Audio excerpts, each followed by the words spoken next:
in palliative medicine in 2017. And in 2018, Dr. Rajgopal was honored with the Padma Shri, the third highest civilian award given annually by the Republic of India. And recently, Dr. Rajgopal published his memoirs called Walk with the Weary, available on Amazon. And having personally read it, it's a beautifully written book that answers a lot of questions, the what's, the whys, whens, and hows regarding the journey of palliative care. Welcome, Dr. Rajgopal. I request you to kindly address the audience.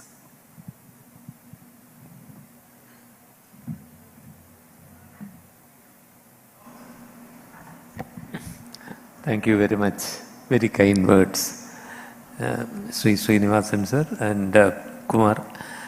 Thank you for this opportunity. Important subject. But I sometimes wonder whether all discussions on One Health center around diseases.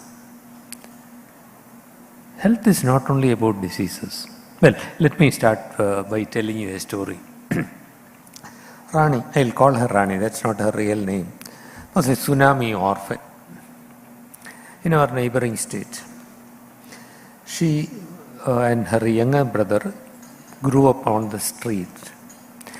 When we met her virtually, she was 16. She, unfortunately, at that age, had got cancer of the right thigh bone.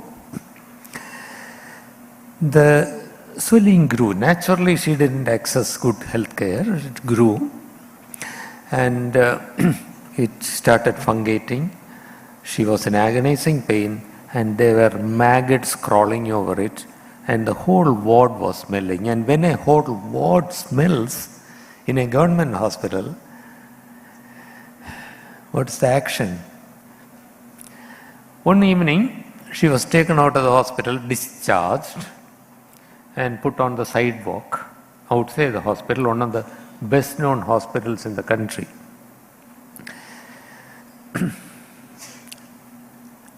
A passerby, an alternative medicine doctor, was also a human being.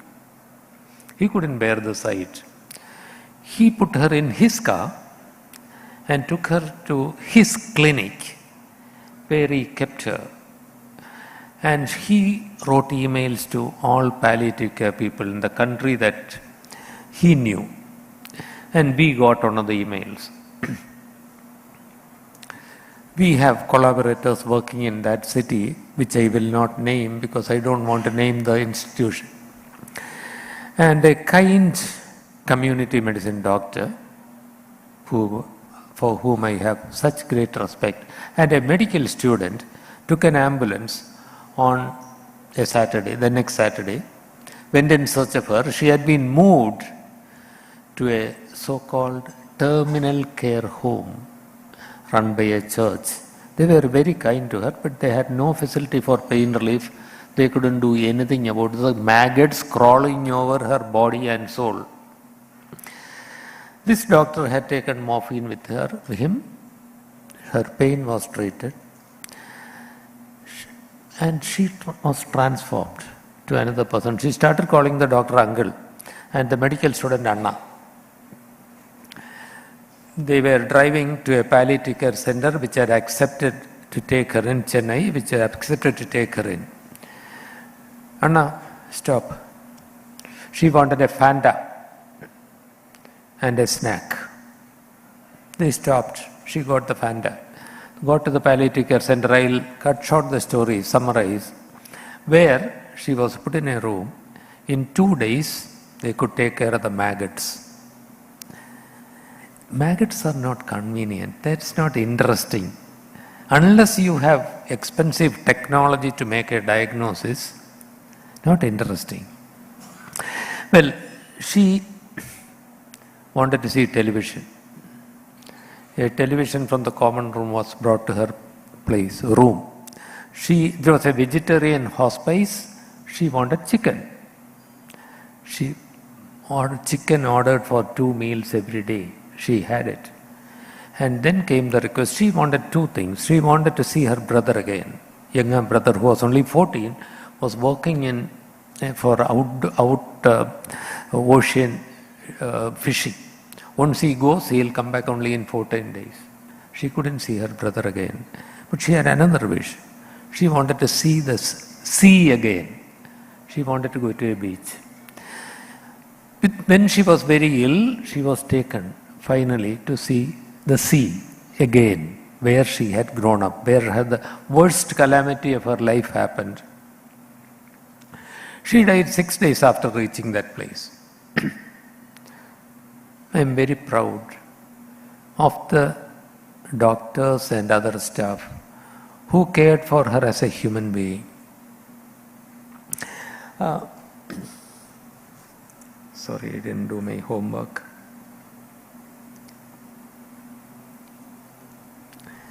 If we talk about One Health, human health, animal health, environmental health, all together, we have to first think about what health is. This is official definition of the World Health Organization, which is almost as old as myself, never changed. It is physical, social and mental well-being. It is not only absence of diseases, not merely absence of disease or infirmity, and we forget it. We are in palliative care, people who talk about wellness, well-being. We take care of suffering, the maggots, the pain, and we create well-being by physical, social and mental well-being, which included treating her with love for the 6 days and taking her to the beach where she was feeling connected again before she left this world. If we are to get to that One Health destination, our current railway track which will lead through hospitals will not be enough. Because we need physical, social and mental well-being. In India, less than 4% of people have access to the pain relief that Rani finally in the last days could access. We need that. But we also need that social, emotional and spiritual. I don't necessarily mean God or religion. Meaning of life. Feeling connected. That matters. My own professor, medical college, after many years after his retirement, died 2 years back. He had a dementia. Rani got good care. I believe my professor did not. When he stopped following international guidelines, said don't put in a tube, but he had to put in a tube to feed. It was important. Nutrition was important. And because she would pull the tube out, they bound her hand and feet. And once that happens, agitation increases 44 times, as data have shown. And she was violent, bound harder, which meant in 2 days her whole back was ridden, his whole back was ridden with pressure sores. And eventually, his respiration was supported. Oh my God. The one prayer that I have is that kind of thing shouldn't happen to me. At least when I am leaving this world, I hope I will be treated with some dignity. Well, the doctor eventually told me this was a man who gave a lot of love to others during his life. He did not deserve to go this way. She had actually talked to the doctors, please stop this artificial ventilation, but they said, what do you mean? What else can we do if the oxygen drops? She couldn't answer that question. This is what we are talking about, palliative care. Treatment of suffering and improving the quality of care. And the World Health Organization 10 years back recommended that this is to be integrated into all healthcare. Any healthcare, acid-treated diseases should also take care of this.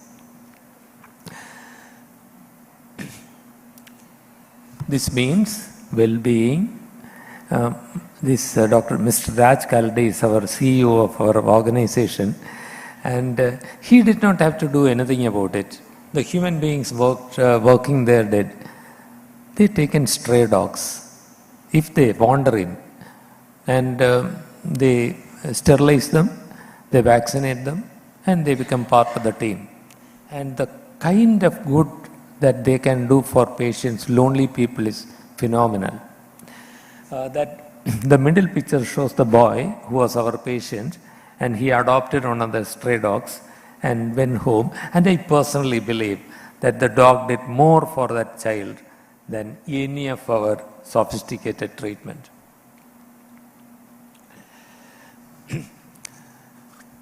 How do we do this? Because of you. The fact that you have invited me to here to talk about it itself shows that you are part of this. The Global Astana Declaration says health for all can only be health with all. Doctors, nurses and hospitals alone cannot do it. The community has to be involved. Whatever we do because the community gets involved. And that's how One Health can be achieved. Integration of the environmental health, animal health and human health, which means physical, social and mental well-being. And I'll stop by showing that picture. I don't know whether you will consider that healthcare. That one of the women on wheelchair once said she wanted to see the sea. She had seen the sea as a child. She wanted to go to the beach again. That World Palliative Care Day in October 2nd, Saturday, about 160 engineering college students got together, 4 to 1 patient, transported them, physically picked them up because we do not have wheelchair-friendly beaches. And they went there, and you can see that girl in green and red actually holding on to the neighbor's hand just to share the joy. And she is paraplegic. She does not have normal sensation on her feet. And she said, the waves touching my feet was the best experience that I have had in my whole life. Isn't that the height of healthcare? And it was done by ordinary human beings. So I'll stop there with leaving this question with you. Yes, what are we going to do about it? What I hope will happen is that this subject will be discussed before we leave this hall this evening. There may be, in this group, I am sure there will be at least 20 people who feel I would like to do something to help, to do a bit of volunteering, to bring a little sunshine to people. Let us get together. Raj Kaldi and colleagues will organize everything. We can do some awareness programs and volunteers training. Maybe on that Saturday, when you have some time, some people can actually pitch in. Because we, doctors, nurses and medical social workers and physiotherapists do only 1/4 of the work. The rest will be done by the community. Thank you very much for listening to me patiently. Thank you, sir. I'd like to now call upon our next speaker, Dr. E. Srikumar. Dr. Srikumar is a virologist and currently the director of Institute of Advanced Virology, Tirunelveli. His laboratory in Rajiv Gandhi Center for Biotechnology, where he served as a scientist for 18 years before moving to IAV, played a key role in initiating molecular viral diagnostic services in Kerala. He's a recipient of the Fulbright Nehru Professional and Academic Excellence Fellowship in 2015 and was a visiting faculty in the Johns Hopkins Bloomberg School of Public Health, Baltimore, USA. He has major research interests in identifying broad-spectrum antivirals using host-targeted approaches. His team at IAV has initiated programs on bacteriophage-based approaches in tackling antimicrobial resistance and monoclonal antibody development, and also metagenomics-based approaches in viral